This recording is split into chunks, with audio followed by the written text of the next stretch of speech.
membutuhkan kekuatan yang daripada Tuhan.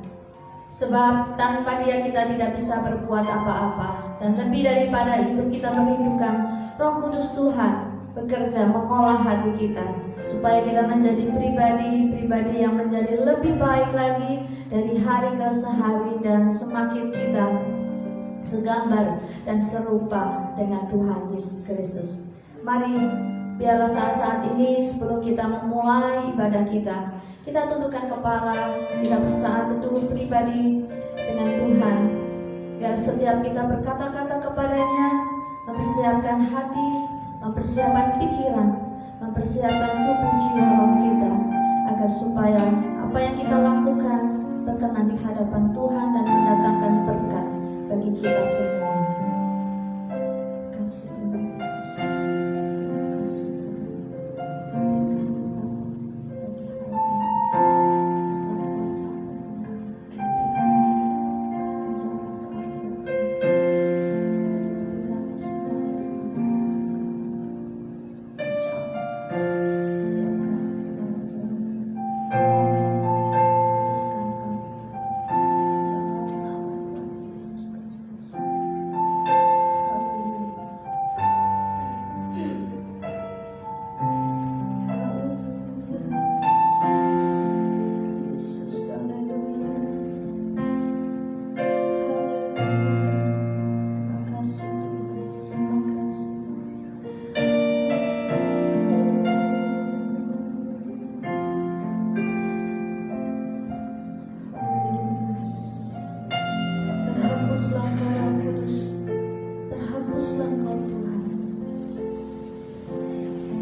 berseru Tuhan, jamah kami pagi ini, sepanjang ibadah pagi ini, lawan kami semuanya Tuhan.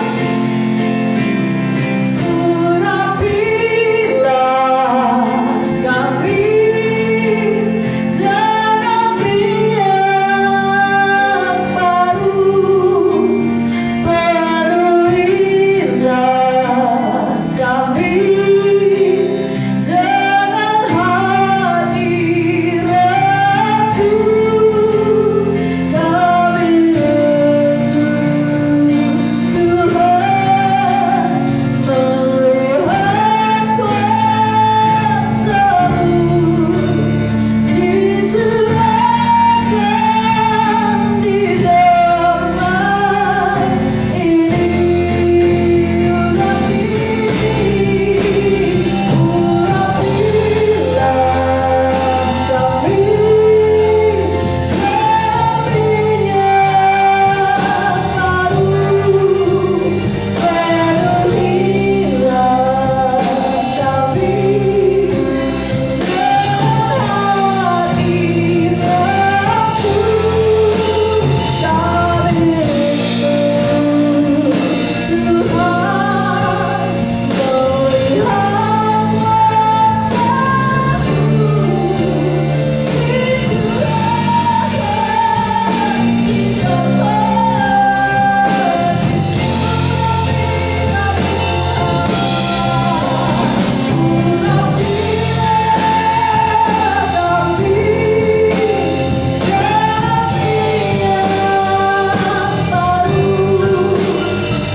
Urapilah kami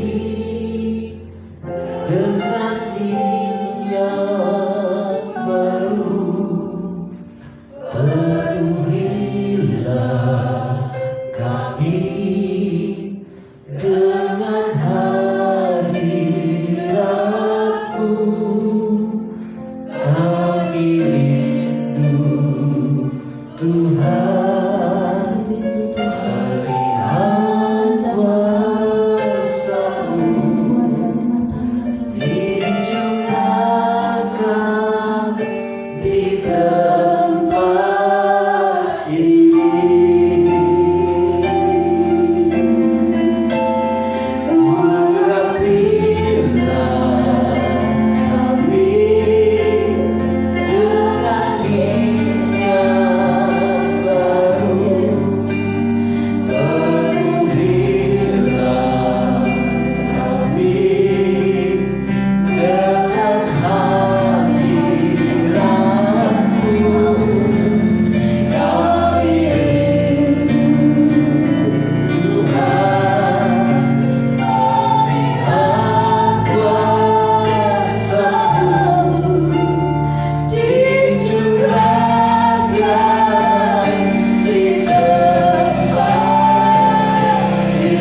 kekuatan kami dari hari ke hari.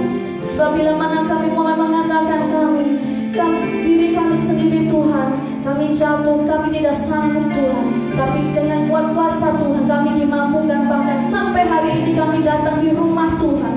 Kami datang dengan segala ucapan syukur kami, terima kasih buat segala pengharapan yang boleh kami miliki, sehingga kami tidak pernah menyesal punya Allah yang seperti Engkau. Terima kasih Tuhan buat berkat-berkat-Mu. Terima kasih buat kuasa-Mu yang Kau alirkan pada pagi hari ini. Terima kasih Tuhan Kau menjangkau kami. Terima kasih Tuhan yang Kau menjamah dan melawat setiap kami, apapun yang sedang kami hadapi hari ini. Kami pulang dengan membawa hal yang baru dari Engkau. Ketika kami keluar dari tempat ini, kami mendapatkan kekuatan dengan berkat-berkat yang Tuhan sudah siapkan buat kami. Terima kasih Tuhan. Di dalam nama Tuhan Yesus Kristus yang percaya, katakan amin. Silakan duduk. Terima kasih Bapak Ibu yang dikasihi Tuhan. Siapa yang satu minggu ini Tuhan berkati limpah-limpah? Angkat tangan. Apapun itu berkat yang Tuhan kasih, entah itu kesehatan, entah itu kekuatan, entah itu berkat pemeliharaan hari-hari, semuanya itu sumbernya daripada Tuhan. Amin. Aku diberkati.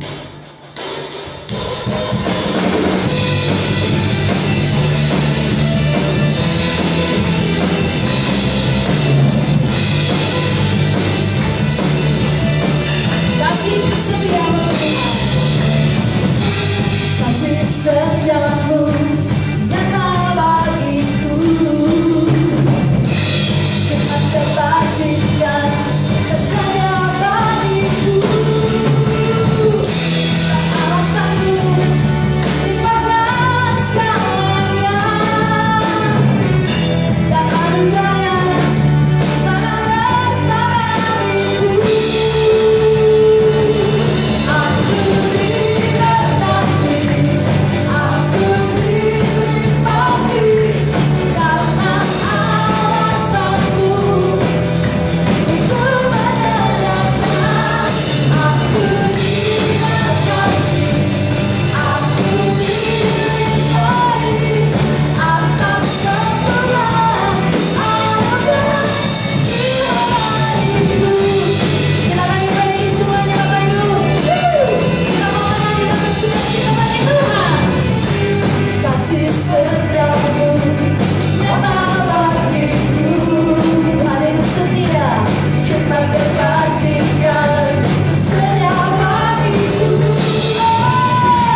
kembali melihat dan membaca, merenungkan firman Tuhan.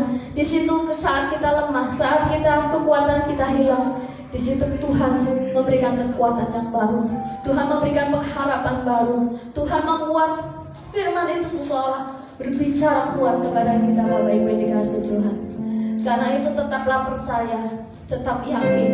Saat kita berdoa, saat kita berserah, saat kita memohon, Roh Kudus bekerja dan kuasanya sempurna buat kita semua. Tuhan, Engkaulah jawaban doa.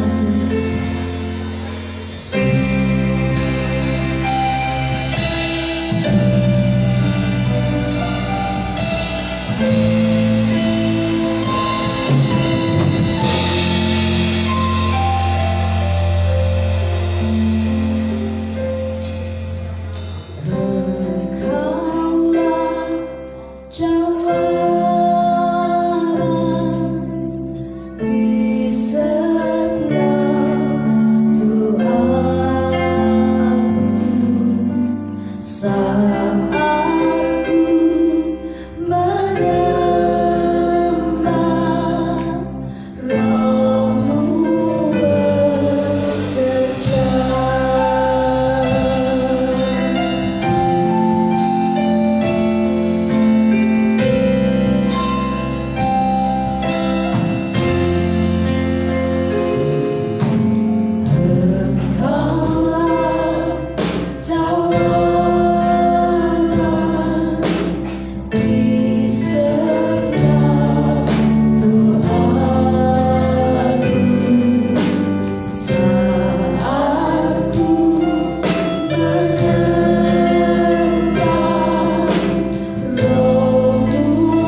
Terima kasih Tuhan buat kesempatan pagi hari ini kami mau menikmati kebenaran firman-Mu. Beri kami kekuatan untuk mengerti dan melakukannya Tuhan. Beri kami kekuatan untuk tetap mengucap syukur di dalam segala situasi dan kondisi. Beri kami kekuatan untuk tetap percaya apapun yang terjadi dalam kehidupan yang kami alami. Walaupun hari-hari yang sulit yang kami jalani, namun kami tetap percaya ada kekuatan Tuhan yang selalu menyertai kehidupan kami. Kau melawat setiap umat-Mu yang percaya dan beribadah pada pagi hari ini. Kiranya Tuhan menolong, menopang dan membuka pintu-pintu yang tertutup dalam kehidupan. Terima kasih Tuhan, terima kasih Tuhan. Kiranya Tuhan hari ini beracara secara pribadi, lepas pribadi dalam setiap hati kami masing-masing. Dan kami rindu mengalami perubahan, kami rindu mengalami pemulihan, kami rindu mengalami kemenangan, kami rindu mengalami pertumbuhan dan menghasilkan buah. Amin. Roh Kudus, Engkau bekerja buat setiap kami, dan kami percaya bahwa Engkaulah Allah yang dahsyat dan luar biasa, yang sanggup melakukan segala perkara. Dalam berkat nama Yesus, yang percaya katakan amin. Amin. Silakan duduk Bapak Ibu dan Saudara. Shalom. Selamat pagi. Puji nama Tuhan. Ibu Bapak Saudara yang dikasih Tuhan, pada pagi hari ini kita masih diberi kesempatan dan waktu untuk beribadah. Nah, Ibu Bapak Saudaraku yang dikasih Tuhan, jika di belahan dunia yang lain mereka sedang mengalami yang namanya ketakutan, mereka yang sedang mengalami yang namanya kekhawatiran, mereka sedang mengalami yang namanya penderitaan yang berkelanjutan di sepanjang hari, karena ada terjadi deru perang dan gencatan senjata. Mereka berbondong-bondong menyelamatkan diri mereka masing-masing. Kita bersyukur di tempat ini, kita bersyukur di bangsa ini masih bisa menikmati kehidupan yang jauh dari saudara kita di belahan dunia yang lain. Saudaraku, tapi ada banyak orang juga sedang mengalami hal yang begitu mengkhawatirkan dalam hidupnya. Kenapa? Karena selalu mengkhawatirkan hidupnya, selalu mengkhawatirkan masa depannya, selalu mengkhawatirkan apa yang bisa didapatkan di hari-hari yang akan datang.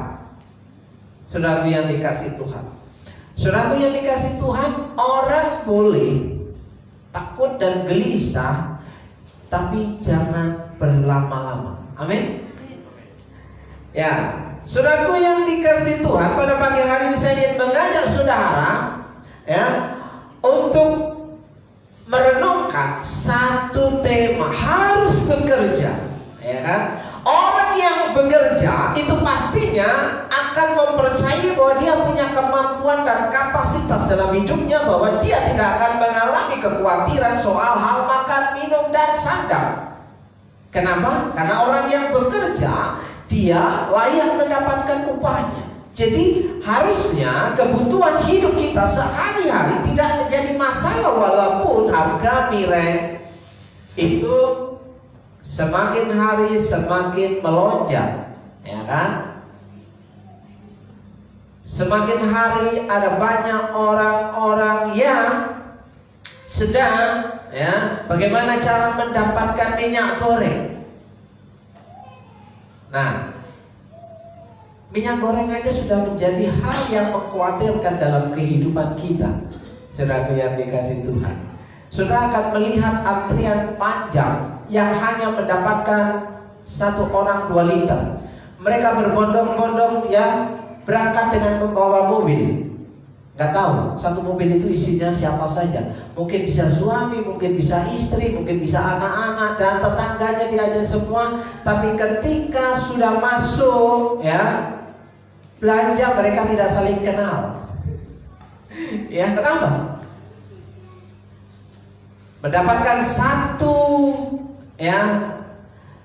bis per orang. Antriannya sangat panjang. Coba saudara pikirkan, ya, bayar parkir sudah berapa, ya, bensin sudah berapa, ya kan? Sementara minyak selisihnya 2.000. Saudaraku yang dikasih Tuhan, lebih baik memberkati tetangga kita yang jualan minyak yang lebih mahal 2.000 daripada harga subsidi. 2.000, 3.000 tetangga kita bisa makan dan mereka bisa mencukupi kebutuhan hidup keluarganya.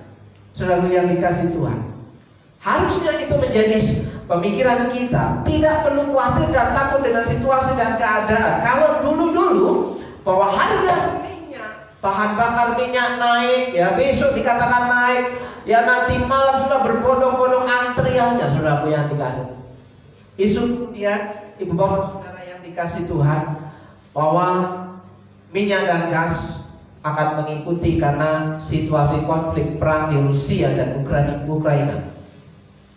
Jadi tidak bisa disangkali bahwa kejadian di belahan dunia yang lain akan mengikuti dampak bagi kehidupan kita di tempat ini walaupun sangat jauh. Tapi jangan perlu khawatir, orang yang bekerja dia pasti kebutuhannya tercukupi. Amin. Orang yang bekerja dia akan mengalami pemeliharaan Tuhan karena orang yang bekerja adalah orang yang sedang melakukan perintah Tuhan. Ya, ibu bapak saudaraku yang dikasih Tuhan, Keluaran pasal yang ke-36 ayat yang pertama, demikianlah harus bekerja Bezaleel dan Aholiham dan setiap orang yang ahli yang telah dikaruniai Tuhan keahlian dan pengertian, sehingga ia tahu melakukan segala macam pekerjaan untuk mendirikan tempat kudus, tepat menurut yang diperintahkan Tuhan. Lalu Musa memanggil Bezaleel dan Aholiham dan setiap orang yang ahli yang dalam hatinya telah ditanam Tuhan keahlian, setiap orang yang tergerak hatinya untuk datang melakukan pekerjaan itu. Saudaraku, ini cuplikan daripada perintah Tuhan kepada Musa untuk membangun kemah suci. Saudaraku yang dikasih Tuhan, demikian Tuhan memberikan satu proyek, perintah kepada Musa untuk melakukan pembuatan kemah suci, kemah Tuhan, kemah kudus, kemah yang dibuat untuk tempat ibadah umat Israel pada waktu itu. Saudaraku yang dikasih Tuhan, apa yang bisa kita petik dari kasus ini, saudaraku yang dikasih Tuhan, dari cerita ini, dari firman Tuhan ini, kita akan melihat kata yang menarik, saudaraku yang dikasih Tuhan. Ya, dengan satu komando, Tuhan memberikan komando, tongkat komando kepada Musa, dan itu dilakukan oleh Musa dan orang-orang di sekelilingnya. Orang-orang ring satunya itu bekerja dengan maksimal, maka semuanya itu bisa teratasi, saudara yang dikasih Tuhan. Nah, apa aplikasinya dalam kehidupan kita sehingga kita tidak akan mengalami kekhawatiran dalam kehidupan hanya untuk soal kebutuhan hidup kita? Saudara, percayalah saudaraku, orang yang tetap mengandalkan Tuhan dan tetap bekerja, dia yang akan mengalami pemeliharaan Tuhan yang sempurna. Amin. Saudaraku yang dikasih Tuhan, perhatikan kata harus bekerja. Musa mengangkat, Musa menunjuk Bezaleel dan Aholiham menjadi dua PIC dalam proyek pembangunan. Sementara Musa sendiri ditunjuk oleh Tuhan menjadi kepala proyeknya. Dan di bawah Bezaleel dan Aholiham ini, mereka mengumpulkan orang-orang yang ahli di bidangnya. Jadi orang yang bekerja bukan hanya asal bekerja, saudara. Kalau hanya asal bekerja saja, orang lain banyak asal bekerja. Tapi bekerja yang seperti apa yang bisa memberikan hasil yang memuaskan. Saudara yang kita simak baik-baik pada pagi hari ini, Ya, apa dasarnya bahwa kita tidak akan mengalami kekhawatiran karena kita harus bekerja. Ya, setiap orang yang ahli, ya, dikatakan ada kata ahli, kata ahli ini berhubungan dengan kapasitas, berhubungan dengan kompetensi, berhubungan dengan pengetahuan, berhubungan dengan kecakapan, saudaraku. Jadi orang yang bekerja dapat menyelesaikan pekerjaannya dengan tuntas dan memberikan hasil yang memuaskan, dibutuhkan yang namanya keahlian. Ya, tanpa keahlian orang hanya asal bekerja, ya, asal-asalan, itu tidak beda dengan kita kerja harian. Yang penting hitungan jam 9 masuk kerja, ya, jam 12 istirahat, ya, belum di tengah-tengah jam 9 sampai jam 12 ada coffee break, ya, terus setelah jam 12, antara jam 12 sampai jam 4 itu juga ada coffee break, ya kan? Hanya menjalani waktu yang sudah ditetapkan, tapi tidak memperhitungkan hasil yang akan diharapkan. Itu hanya suatu pekerjaan yang rutinitas. Nah, apakah kita mau melakukan hal yang sama dengan orang-orang yang ada di luar sana sehingga kita tidak bisa memberikan hal yang lebih? Padahal Yesus berkata, jika kamu disuruh berjalan 1 mil, maka berjalan 2 mil. Ya, itu kerja extra mile.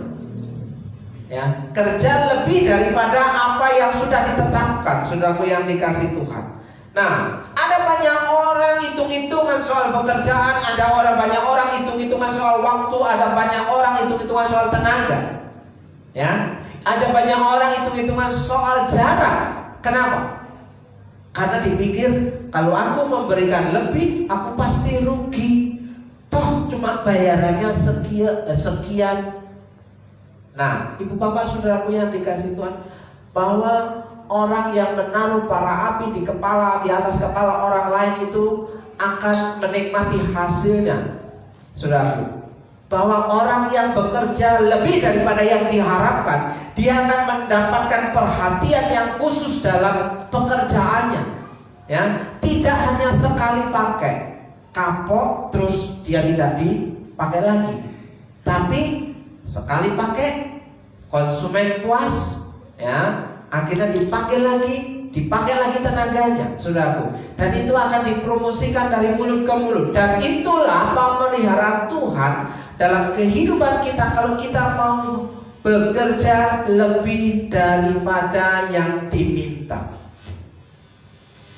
Jadi saudara, Bapak Ibu yang dikasih Tuhan, jangan pernah kita hitung-hitungan dalam hal bekerja. Kalaupun bos pimpinan kita tidak mengetahui apa yang kita kerjakan, tapi percayalah bahwa Tuhan, bos besar, bos agung kita yang di surga itu melihat dengan pasti apa yang sedang kita kerjakan. Karena sumber berkat itu asalnya daripada Tuhan. Kalau bos kita hanya sekedar tarik jasa, tapi kalau bos agung kita, ya, Tuhan Yesus Kristus itu akan memberikan sesuai dengan kasih karunia-Nya. Amin. Kalau kita punya upah harian hanya 1 hari 50.000, standar normal, Tuhan Yesus bisa memberikan 2 kali lipat atas, atau kita, jika kita mau melakukan hal yang lebih baik daripada yang diminta, kita bisa memuliakan Tuhan dalam pekerjaan kita. Jangan berkata, aku tidak ibadah karena aku sedang bekerja untuk memuliakan Tuhan, padahal jadwalnya tidak ada ikatan untuk bekerja di hari Minggu, saudaraku yang dikasih. Kecuali ada ikatan dinas, tidak menjadi masalah, saudaraku yang dikasih Tuhan. Nah, ibu bapak saudaraku yang dikasih Tuhan, bagaimana seseorang bisa bekerja dengan maksimal dan antusias itu dimulai dari hati. hatinya telah ditanam Tuhan keahlian. Ya, orang itu bisa memiliki keahlian itu dimulai dari hati. Kalau hatinya serius, kalau hatinya sungguh-sungguh mengerjakan sesuatu yang diberikan tugas atas dirinya, maka di situ akan mengalami yang namanya semangat. Kalau hatinya sudah parah, kalau hatinya hanya karena bad mood, suasana hati mempengaruhi pekerjaan tangannya, maka saudaraku yang dikasih, hasilnya itu tidak akan mengalami penilaian yang baik. Nah, ibu bapak, saudaraku yang dikasih Tuhan, kalau Roma 12 ayat yang ke-11 dikatakan demikian, janganlah hendaknya kerajinanmu kendor. Janganlah hendaknya kerajinanmu kendor. Biarlah rohmu menyala-nyala dan layanilah Tuhan. Kenapa kata layanilah Tuhan itu ditulis pada kalimat terakhir? Kenapa tidak ditulis layanilah Tuhan dahulu? Bagaimana mungkin bisa melayani Tuhan, saudaraku, kalau rohnya gak menyala-nyala? Bagaimana mungkin rohnya bisa menyala-nyala kalau kerajinannya aja sudah kendor? Jadi janganlah hendaknya kerajinanmu kendor, biarlah rohmu menyala-nyala, supaya kita dapat melayani Tuhan itu dengan antusias. Amin. Saudaraku yang dikasih Tuhan, jika situasi dan kondisi membuat kita tidak bisa melayani Tuhan dengan antusias, maka hari ini kita akan mengalami yang namanya jatuh terpuruk. Karena kita tidak punya daya dan kekuatan, ibu bapak saudaraku yang dikasih Tuhan. Kita tidak punya semangat. Kenapa? Susah. Ya. Gimana dalam kondisi susah kita bisa antusias dapat melayani Tuhan, dapat beribadah kepada Tuhan dengan antusias, dapat bekerja dengan antusias? Hati kita aja sudah bermasalah. Saudara, bereskan hati kita supaya kita dapat bekerja dengan maksimal, ya. Janganlah hendaknya kerajinanmu kendor, biarlah rohmu menyala-nyala dan layanilah Tuhan. Ibu bapak saudaraku yang dikasih Tuhan, kerjaan apapun bakal kelihatan gampang kalau bukan kamu yang kerjain. Betul gak kalimat ini? Kerjaan apapun ya bakal kelihatan gampang kalau bukan kamu yang kerjain. Kalau bukan kita yang mengerjakan, semua kelihatan gampang karena orang lain yang mengerjakannya. Seringkali kita berada pada posisi pengamat, sehingga seorang pengamat itu akan dengan mudah mengatakan, pekerjaan seperti itu aja kecil. Ya, coba, saudara, itu gampang. Karena apa? Karena bukan kita yang mengerjakannya, saudara yang dikasih Tuhan. Ya, yang mau nyawang pancen ketok gampang, tinimbang sing gelem tumandang. Ini berbicara masalah bekerja. Bagaimana kita harus bekerja? Bekerja yang seperti apa? Yang bisa memberikan kepuasan batin dalam kehidupan kita. Ya, kalau hanya kita melihat saja itu gampang dalam melihat sebuah pekerjaan. Tapi yang mau nyawang pancen ketok gampang, tinimbang sing gelem tumandang. Artinya kalau hanya melihat memang terlihat mudah daripada yang melakukannya. Saudaraku yang dikasih Tuhan, saudaraku yang dikasih Tuhan, kenapa? Pekerjaan yang kelihatan gampang itu tidak dihargai oleh orang lain karena orang lain tidak pernah belajar bagaimana dia belajar menemukan cara yang gampang dalam mengerjakan sesuatu. Ya. Orang hanya bisa melihat, berkomentar tanpa orang bisa belajar untuk melakukan tindakan yang sama seperti orang yang kita lihat. Jadi kita bisa berkata, gampang itu. Tes, praktekkan. Apakah segampang omongan kita ketika kita memberikan penilaian? Saudaraku yang dikasih. Oke, pekerjaannya gampang. Tapi jangan lupa, dalam bekerja dibutuhkan asupan gizi yang maksimal. Ya kan? Saudara pernah melihat ya, Tukang kuli pasar, kuli panggul yang ada di pasar, saudaraku, ketika memanggul satu karung beras nilainya 500 perak. Ya, gampang banget. Ya, sekali panggul 500, jarak antara mobil angkutan dengan tempat gudang. Nah, kalau 1 ton, ya, 500 perak itu anggap aja 20 kilogram. Berapa duit yang diterima kuli panggul? Kita bilang enak banget dia, gak modal, hanya modal manggul. Kalau hanya melihat memang terlihat mudah, tapi coba saudara manggul sendiri, saudaramu, ya. Ada korban, ada korban angkat-angkat di tempat ini, ya kan? 1. Pak Victor sampai hari ini tidak bisa jejak berdirinya. Sudah bisa jejak, Pak? Enggak. Itu gara-gara apa? Karena manggul, mengangkat beban, mengangkat galon, sehingga jalannya kayak gini. Ya. Nanti saya ikut-ikutan gitu. Ya.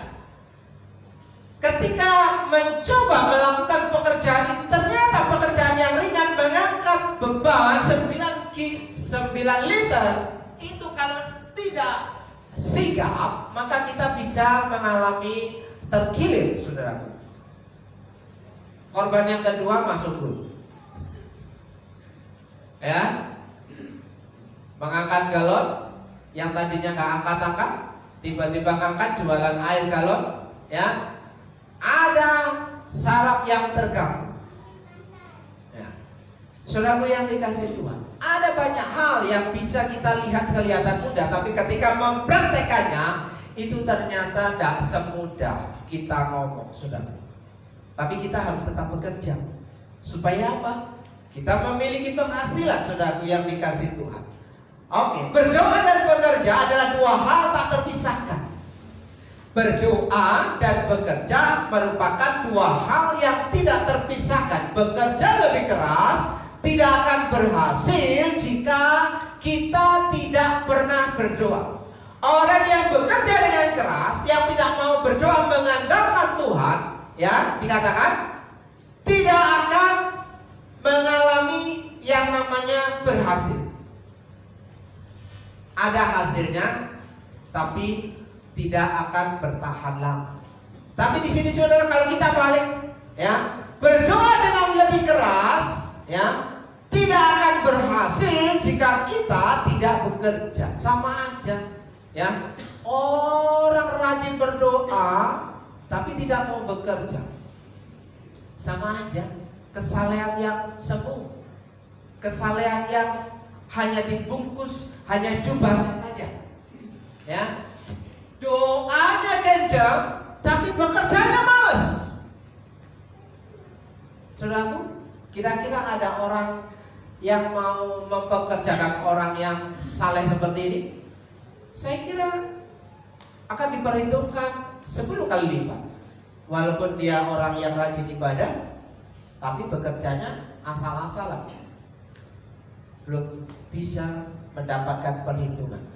Orang yang bekerjanya keras tapi tidak suka berdoa, ini juga rawan penyelewengan. Sudah melihat dikasih Tuhan, rawan penyelewengan. Dia bagus, dia kerja yang luar biasa, tapi dia tidak suka beribadah. Sama aja, patut diperhitungkan. Ya, 10 kali apakah dia layak dikasih pekerjaan yang bagus atau tidak. Saudaraku yang dikasih Tuhan. Jadi bekerja dan berdoa adalah 2 hal yang tidak terpisahkan. Dalam Pengkhotbah 2 ayat 10-11 berkata demikian, aku tidak merintangi mataku dari apapun yang dikehendakinya. Kita bebas melihat apa saja dan kemana saja. Dan aku tidak menahan hatiku dari sukacita apapun.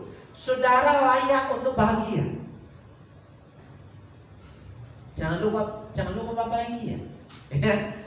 Walaupun pekerjaan kita berat, tapi jangan lupa bahagia, ya. Dan aku tidak menahan hatiku dari sukacita apapun, sebab hatiku bersukacita karena segala jerih payahku. Bersukacitalah kalau saudara sudah berjerih payah, sudah mandi keringat, ya, sudah berjerih lelah. Ya, itulah buah segala jerih payahku. Nikmatilah jerih payah itu. Jangan sampai yang menikmati orang lain kita gak sempat menikmati, orang lain yang makan menikmati jerih payah kita, jerih lelah kita, saudaraku. Ya, jangan lupa bahagia. Ya. Ketika aku meneliti segala pekerjaan yang telah dilakukan tanganku, setelah aku amat-amati apa yang sudah kukerjakan, ya, dan segala usaha yang telah kulakukan untuk itu dengan jerih payah, segala usaha sana sini, segala usaha cara apapun yang bisa kita membuat kita bekerja dengan baik, ya, dengan jerih payah itu, ya, dikatakan, lihatlah, segala sesuatu adalah kesia-siaan. Kalau begitu kita gak ngapa-ngapain. Ya gak begitu juga kali, ya. Segala sesuatu adalah kesia-siaan dan usaha menjaring air. Memang tak ada keuntungan di bawah matahari. Saudaraku yang dikasih Tuhan, apa makna rohani dari ayat ini?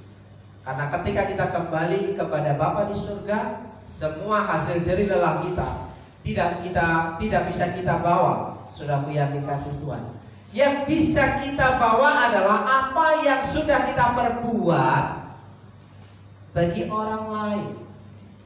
Ya, bagi diri sendiri nggak bisa. Kita banggakan, Tuhan, aku sudah memperbaiki diriku, tapi untuk orang lain mana? Nggak ada manfaat. Saudaraku yang dikasih Tuhan, jadi bekerja dan berdoa adalah dua hal yang tak terpisahkan. Saudaraku yang dikasih Tuhan, kita akan melihat kronologis ayat yang di atas tadi dari Keluaran pasal 36. Mengapa Tuhan memerintahkan Musa membangun kemah suci? Kita akan melihat apa yang harus kita miliki ketika kita bekerja. Saudaraku, kita melihat pada pasal yang ke-35, ayat yang ke-30 sampai ayat yang ke-35. Pasal 35. Kita akan melihat hal ini.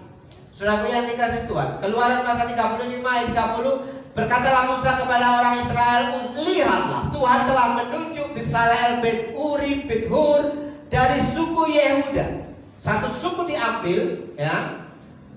Tuhan menunjuk orang yang namanya Bezalel dan telah memenuhinya dengan roh Allah. Tuhan menanam dalam hatinya roh Allah. Dalam pasal 36 dikatakan demikian. Dalam pasal 35, dan telah memenuhinya dengan roh Allah. Roma 12 ayat ke-11, ya. Janganlah hendaknya kerajinan kendor, biarlah rohmu menyala-nyala dulu, baru bisa bekerja, melayani. Melayani itu ya bekerja itu ya melayani. Saudara, orang yang melayani tidak mau bekerja, ya itu omong kosong. Orang yang bekerja tapi tidak mau melayani, itu juga sama halnya, saudaraku yang dikasih Tuhan. Maka di sini dia telah memenuhinya dengan roh Allah, dengan keahlian. Orang yang bekerja, yang pertama-tama harus ada roh Allah, ya, yang memberikan hikmat. Harus punya keahlian. Saya nggak ahli, makanya kalau nggak ahli belajar. Belajarnya sama siapa? Ya cari orang yang lebih tahu daripada kita. Jangan merasa kita sebagai orang yang serba bisa, orang yang mungkin ahli di bidangnya, tapi tidak melihat keahlian orang lain yang lebih ahli. Saudara yang dikasih Tuhan, yang punya keahlian, pengertian dan pengetahuan, ada hikmat, saudara yang dikasih Tuhan. Terus dalam segala macam pekerjaan, saudaraku, kalau bisa, saudara punya kapasitas melakukan banyak macam pekerjaan. Kenapa? Kalau saudara punya segala banyak macam yang bisa kita kerjakan, minimal dikit-dikit, saudaraku, itu sudah menolong pengeluaran kita. sudah menolong pengeluaran kita. Kenapa? Ketika kita dikit-dikit panggil orang, ketika kita dikit panggil orang, ketika dikit pengeluaran kita bertambah banyak, saudaraku. Yang dikit-dikit panggil orang. Nah, ibu bapak saudaraku yang dikasih Tuhan, ya, dalam segala macam pekerjaan, yakni untuk membuat berbagai rencana. Pakai merancang itu membuat planning, membuat perencanaan, reng-rengan. Oh iya, kalau saya mau bikin, misalnya bikin meja, yang saya butuhkan papan, mejanya itu ukuran berapa, sehingga dibutuhkan papan berapa meter, berapa batang. Saudaraku, terus dibutuhkan tiangnya itu berapa batang, terus dibutuhkan pakunya itu berapa kilo misalnya. Saudaraku yang dikasih Tuhan, supaya apa? Bisa terukur dan dapat dikerjakan berapa hari. Saudaraku yang dikasih Tuhan. Saudaraku, kalau saudara melihat di sebelahnya depan Eko Praloyo itu, ya, di situ ada meja kecil-kecil. Itu harganya kurang lebih 100 ribuan. Saudaraku, kalau saudara bisa membuatnya, mungkin kita akan berkata, lah kayunya Pak. Saudaraku yang dikasih Tuhan, ada banyak cara untuk membuat segala sesuatu itu bisa menjadi mudah. Kotak kayu tempat mangga bisa dipakai. Kotak kayu tempat sirup bisa dipakai. Saudaraku, di mana carinya? Ya di tukang buah toh. Kalau kita beli lonjoran papan, ya, kita beli lonjoran papan itu satu lonjor itu kurang lebih 2 meter atau kurang lebih 2 meter, itu harganya 20 ribuan kalau nggak salah. Jadi tinggal ngitung, ya. Itu namanya rancangan, merancang, terukur, bisa terjadi. Gak susah kok, gak susah. Yang bikin susah itu kalau kita tidak mau mengerjakannya, saudaraku yang dikasih Tuhan. Nah, yakni untuk membuat berbagai rancangan supaya dikerjakan, dari emas, perak, dan tembaga. Saudaraku, apalagi ini perintah Tuhan memberikan perintah bahan bakunya emas, perak, tembaga, ya, tukang emas, tukang perak, tukang tembaga. Terus untuk mengasah batu permata supaya ditata, tukang batu, tukang asah batu akik supaya halus mengkilat. Bagaimana caranya? Kelihatannya sih gampang, saudaraku. Kalau kita buat menjadikan sebuah batu menjadi batu yang mengkilat, yang siap pakai ini, tidak cukup 1 hari, mungkin 1 hari full, saudaraku. Sementara untuk ongkos buat batu ini 20 ribu, ya. Untuk menghaluskan batu sekecil ini 20 ribu. Harga rignya itu 35 ribu. Jadi 20 ribu plus 35 ribu berapa? 55. Nah, kita bisa jual menjadi 100 misalnya, ya. Tapi sekarang dijual 100, banyak orang yang nggak mau. Kenapa? Sudah tidak musimnya. Ya, maka berani kita menangkap peluang, saudaraku. Pada suatu ketika ada peluang, kerjakan hal itu. Untuk mengasah batu permata supaya ditata, untuk mengukir kayu, dan untuk bekerja dalam segala macam pekerjaan yang dirancang itu. Mengerjakan segala macam pekerjaan yang dirancang, ada rencananya, ada rancangannya. Saudaraku yang dikasih Tuhan, ya, kalau kita mengerjakan sesuatu, jangan terlalu percaya dengan rancangan orang. Kenapa? Belajarlah untuk merancang apa yang kita mau. Tapi jangan lupa pertimbangkan apa yang dirancang orang lain. Karena kita perlu belajar juga kepada orang lain. Bagaimana orang itu berhasil dalam pekerjaannya. Ya, bagaimana? Oh ya, kok dagangannya laris ya? Kok daganganku sepi ya. Pasti kita melihat, belajar dari dia, bagaimana dia mengerjakan pekerjaannya, bagaimana kita bisa tahu bisnisnya itu bisa berjalan baik, saudara yang dikasih Tuhan. Nah, kita melihat ayat yang ke-31, dan telah memenuhinya dengan roh Allah, dengan keahlian, pengertian, dan pengetahuan dalam segala macam pekerjaan. Tuhan yang memanggil, Tuhan yang memenuhi. Kalau Tuhan pilih saudara sebagai orang percaya, saya percaya dan yakin kalau Tuhan itu sanggup memelihara hidup saudara. Tuhan itu sanggup mencukupi kebutuhan hidup saudara. Tuhan itu sanggup memberkati kehidupan saudara. Ya, Tuhan memperlengkapi kita dengan keterampilan supaya cakap dalam bekerja. Jangan malas untuk belajar, saudara. Apapun bisa kita belajar. Jangan berpatokan hanya satu keilmuan. Ya, contoh, saya latar belakang pendidikan saya pertanian. Ya, SMA saya STM pertanian. Background ketika saya kuliah, saya juga orang pertanian. Ibu bapak saudara, kalau saya idealis dengan ilmu sekolah saya nggak bisa jalan-jalan ke kota. Saya harus di kebun, saya harus di desa. Kenapa? Yang ada lahan luas adalah di desa. Kalau saya berpatokan dengan keilmuan saya itu, saya tidak bisa melayani di kota. Makanya perlu belajar banyak hal. Ya. Oleh sebab itu, Bapak, Ibu, dan Saudara, Tuhan yang memperlengkapi kita dengan keterampilan supaya cakap dalam bekerja. Jadilah orang yang cakap dalam bekerja. Harus bekerja itu harus, tapi juga harus cakap. Minimal setengah cakap. Minimal setengah cakap ya, supaya diasah bisa menjadi cakap. Selanjutnya saudaraku, kita lihat ini. Usaha ditambah alat yang salah sama dengan tidak ada hasil. Bagaimana mungkin nih sekrup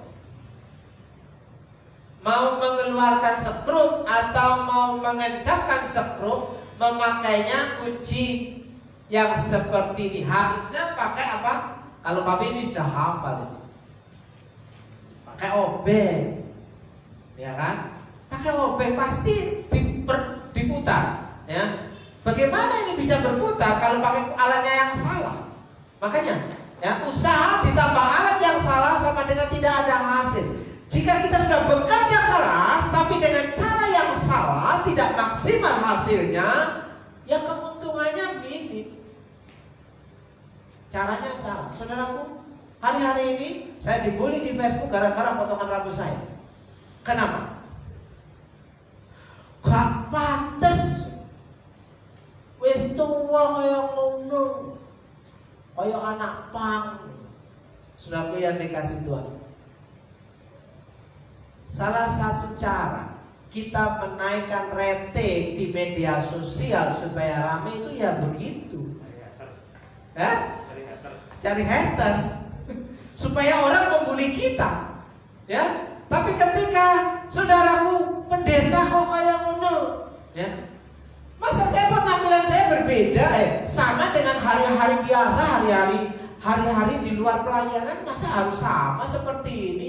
Wah, ya bangkrut minyak rambut gue. Satu botol itu ya bisa habis seminggu kalau tiap hari berpenampilan seperti ini. Ya ada kalanya, saudaraku, kita mengikuti arah zaman ini dan kita mengambil sesuatu yang bisa kita ambil supaya kita bisa masuk di dalamnya dan kita bisa melakukan apa yang menjadi misi kita. Misi kita apa? Mereka kenal kita kenal mereka. Saudaraku yang dikasih Tuhan. Akhirnya menjadi taman ngobrol, toh? Nah, itu salah satu cara bagaimana kita bisa melihat sisi baik dari penampilan. Ya mungkin orang gak suka, orang gak suka dengan penampilan kita, saudaraku. Misalnya kalau tiap hari saya pakai kain putih kayak gini, wah ya tergulung dong, gulukan dong. Ya kan? Keluar sudah kotor, keluar sudah kotor, keluar sudah kotor. Atau tiap hari saya pakai sepatu, tiap hari saya pakai celana bahan, tiap hari saya pakai kemeja. Wah, stok kemeja saya juga harus banyak dong. Gak bisa pakai kaos. Kenapa? Biar kayak pendeta. Ya, pendeta aja udah kayak pendeta, berarti bukan pendeta. Sudah ya. Pendeta yang sesungguhnya adalah bisa hidup di tengah-tengah orang banyak. Bukan hanya ada di mimbar sini saja. Di mimbar sini saja itu hanya cuma 1 jam, 2 jam. Setelah itu kita akan terjun di tengah-tengah orang banyak. Sudah yang dikasih Tuhan. Usaha kita pakai alat yang salah tidak ada hasilnya. Makanya pakai alat yang benar.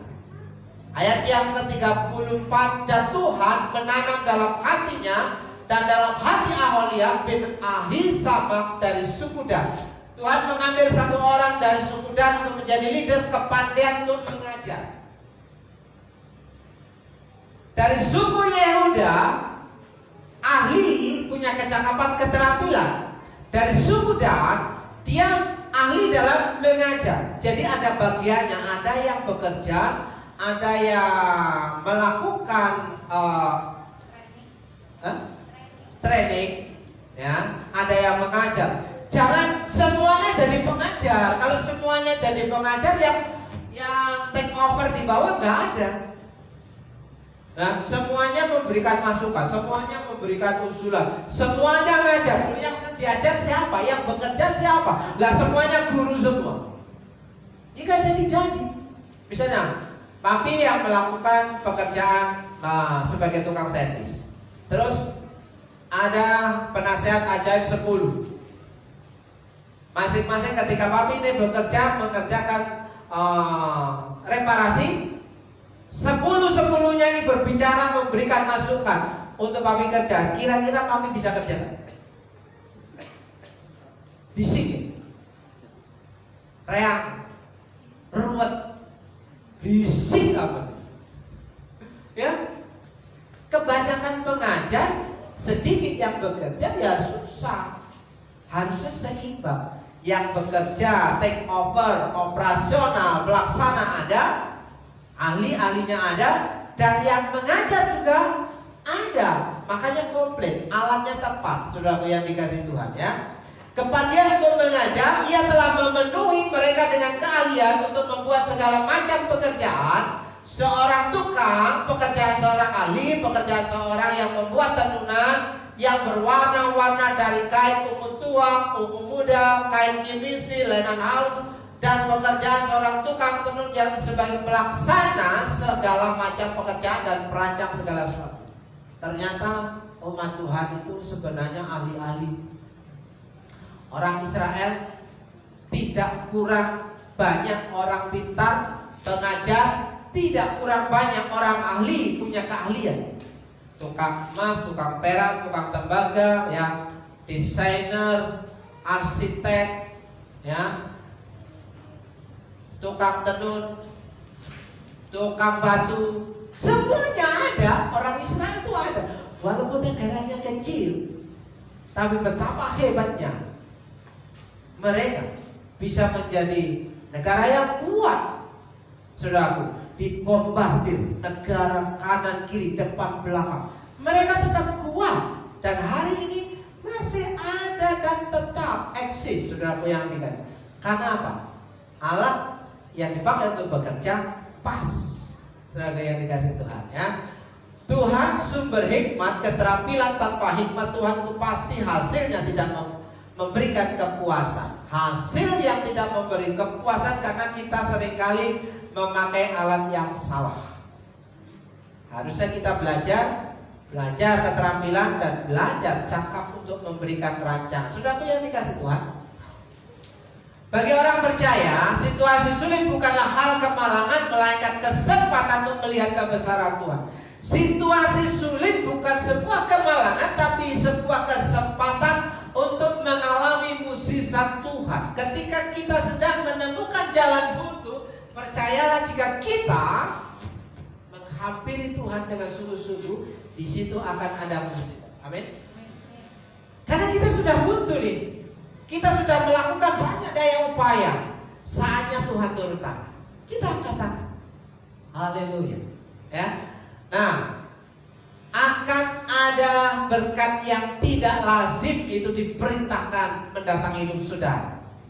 Ketika dalam situasi sulit, ketika kita di situ menantikan Tuhan melakukan pekerjaan tangannya, maka akan ada berkat yang tidak lazim itu diperintahkan mendatangi hidup saudara. Ketika saudara sudah angkat tangan, Tuhan akan turun tangan. Apa yang tidak pernah dilihat oleh mata, apa yang tidak pernah kita lihat, dan tidak pernah didengar oleh telinga, dan tidak pernah kita mendengarnya dari mana asal usulnya, dan yang tidak pernah timbul di dalam hati manusia.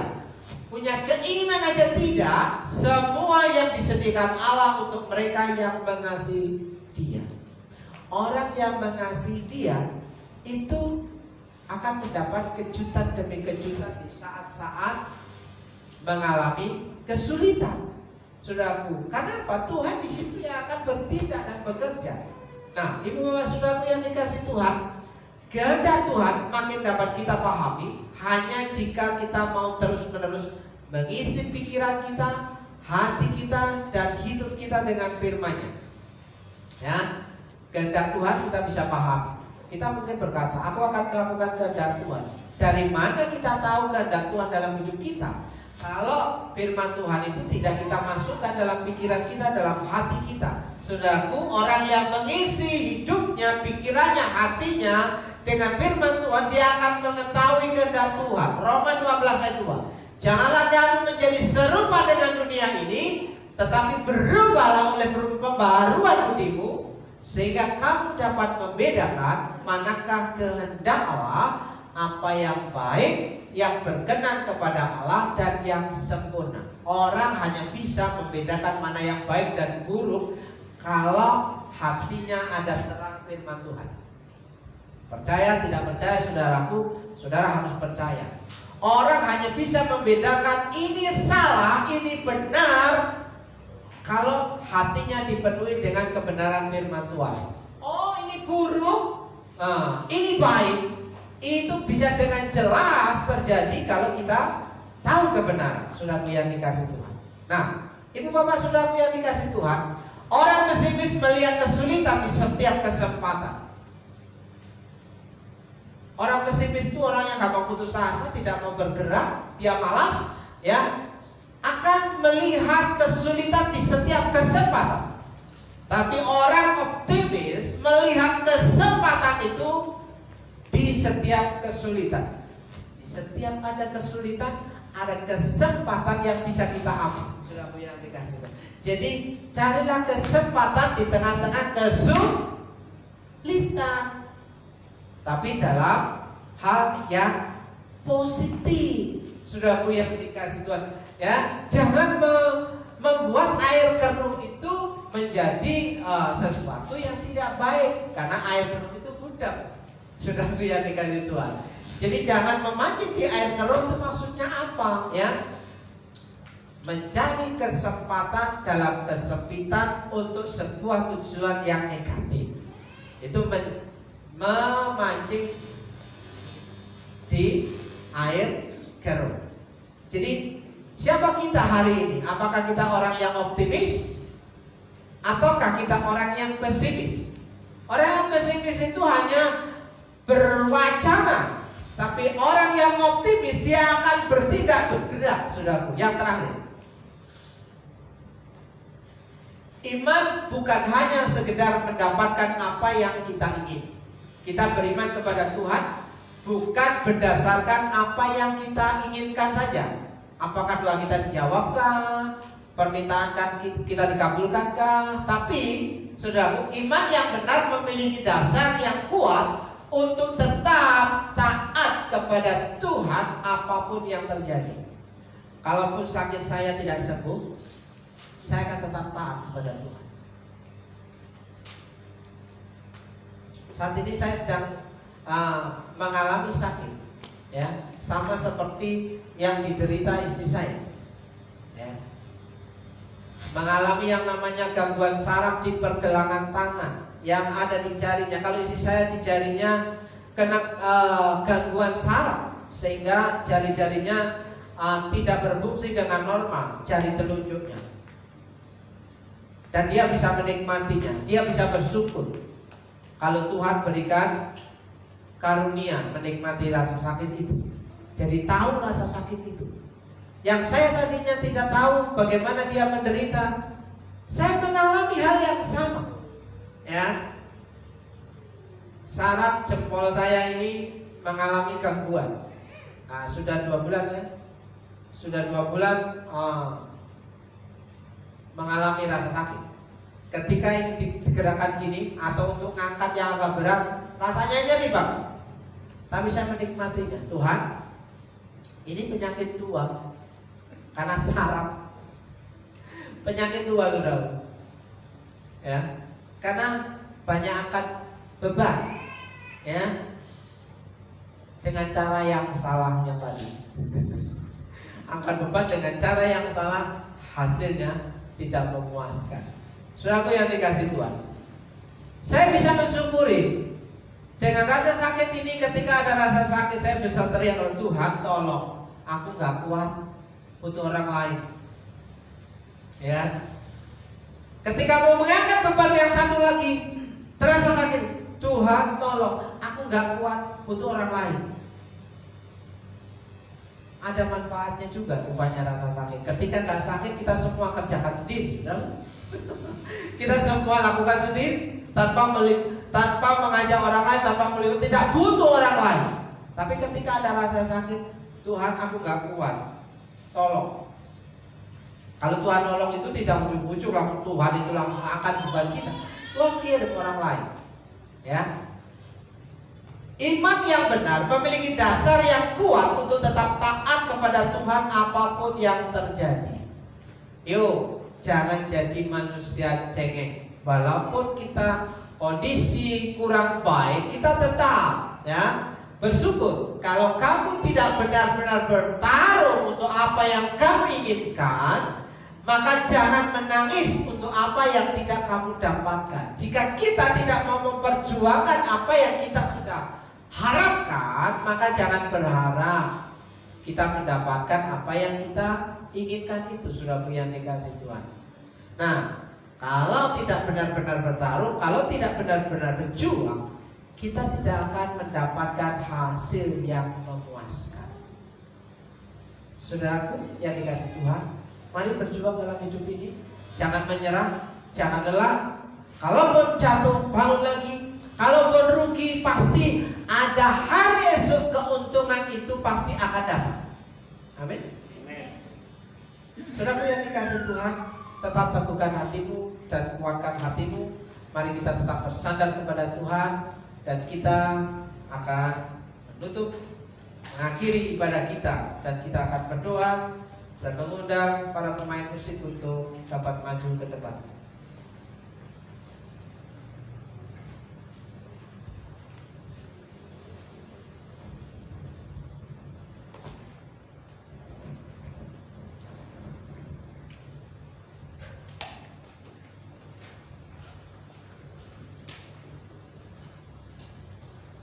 Sebelum kita memberikan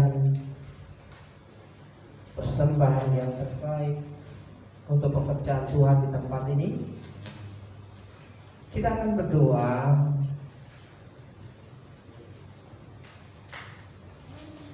Pastikan saudaraku yang dikasih Tuhan, saudara yang datang beribadah pada pagi siang hari ini, pulang akan menikmati berkat pertolongan Tuhan.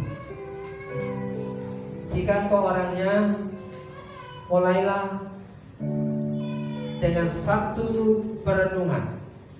Tuhan, aku butuh Engkau hari ini. Aku butuh Engkau turut campur dalam rumah tanggaku. Aku butuh Engkau turut campur dalam pekerjaanku. Aku butuh Engkau Tuhan untuk masuk dalam usaha bisnisku, sehingga Tuhan di sana yang akan bekerja dalam kehidupan saudara. Terima kasih Tuhan. Biarlah pada hari ini, saat ini kami duduk diam di hadapan-Mu, di hadirat-Mu, untuk mendengar apa yang menjadi isi dan rancangan-Mu dalam hidup kami. Kami mau teliti firman Tuhan itu baik-baik. Kami mau kerjakan firman itu dengan sekuat tenaga. Kiranya Tuhan memberi kekuatan dan membuka pintu-pintu yang tertutup dalam kehidupan saudara. Dalam nama Yesus.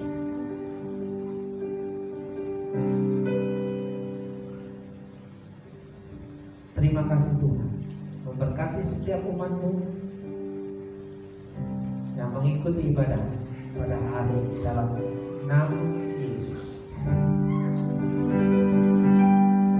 Kita akan memberikan persembahan untuk di kotak itu tersedia untuk renovasi pastori belakang, yaitu untuk seng, renovasi total seng. Nanti silakan Bapak Ibu bisa katakannya di situ. Aku diberkati, aku berkati, aku dilimpahi dengan alasanku untuk menyanyikan. Aku diberkati, aku dilimpahi atas sempurna.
Mari kita pulang dengan membawa berkat kebenaran firman Tuhan dan terimalah doa berkat untuk saudara. Pada hari ini saya berdoa untuk saudara yang berulang tahun sepanjang minggu yang sudah lewat dan sepanjang minggu yang akan datang. Berdoa untuk Shalom, berdoa untuk Silo, berdoa untuk Charles. Tuhan, kami meminta kepadamu Tuhan memberkati anak-anak kami ini, sehingga anak-anak kami ini menjadi anak-anak yang punya masa depan di dalam Tuhan, punya harapan di dalam Tuhan, punya kehidupan di dalam Tuhan. Kiranya Tuhan menolongnya. Kami juga berdoa untuk saudara-saudara kami yang sedang lemah tubuh, yang sedang mengalami sakit, yang sedang bergumul dalam pemulihan. Kiranya Tuhan menjamah dan menjamah. Berdoa pemulihan, kesehatan, kesembuhan. Kiranya Tuhan menjamah Budarsono, kiranya Tuhan menjamah Pusrianti, kiranya Tuhan menjamah Ama Sujud, kiranya Tuhan menjamah Pak Giarto dan Bu Giarto, kiranya Tuhan menjamah Ciayun, kiranya Tuhan menjamah Bu Cinto, Tuhan menjamah Pak Kunco. Kami meminta belas kasihan dan otoritas turun atas orang-orang yang kami sebut di atas, sehingga berkat kesembuhan, berkat kekuatan, juga berdoa juga untuk Rian, ayah dan anak-anak, berdoa untuk Olim yang ada di pimpinan, kiranya diberikan kesehatan yang ekstra, sembuh, tahir dalam nama Yesus. Terima kasih Tuhan yang sedang berkumpul. Kiranya Tuhan menolong saudara, Tuhan membuka pintu-pintu yang tertutup, Tuhan memberikan perlindungan, Tuhan mencukupkan, dan Tuhan memerintahkan berkat yang tidak lazim dalam kehidupan saudara. Dalam berkat nama Yesus, terimalah berkat untuk saudara. Jika engkau baik-baik mendengarkan suara Tuhan Allahmu dan melakukan dengan setia segala perintahnya yang kusampaikan kepada pada hari ini, maka Tuhan Allahmu akan mengangkat engkau di atas segala bangsa di bumi. Segala berkat ini akan dapat kepadamu dan menjadi bagianmu jika engkau mendengarkan suara Tuhan Allahmu. Dalam berkat nama Yesus, Tuhan memberkati engkau, Tuhan melindungi engkau, Tuhan menyinari engkau dengan wajahnya dan memberi engkau kasih karunia. Dalam berkat nama Yesus, Tuhan menghadapkan wajahnya kepadamu dan memberi engkau damai sejahtera. Dalam nama Yesus, Tuhan memberkati engkau, Tuhan memberkati rumah tanggamu, Tuhan memberkati pasanganmu, suamimu, istrimu, dan anak-anakmu. Dalam berkat nama Yesus, berkat yang selalu baru menyertai hidupmu, berkat yang tidak lazim diperintahkan mendatangi engkau yang mengasihi Dia. Dalam nama Yesus, diberkati usahamu, diberkati pekerjaanmu, diberkati warungmu, toko dan dalam. Dalam nama Yesus, Tuhan Yesus sanggup memberikan berkat keuntungan demi keuntungan yang bisa engkau nikmati. Dalam nama Yesus, saudara yang percaya katakan,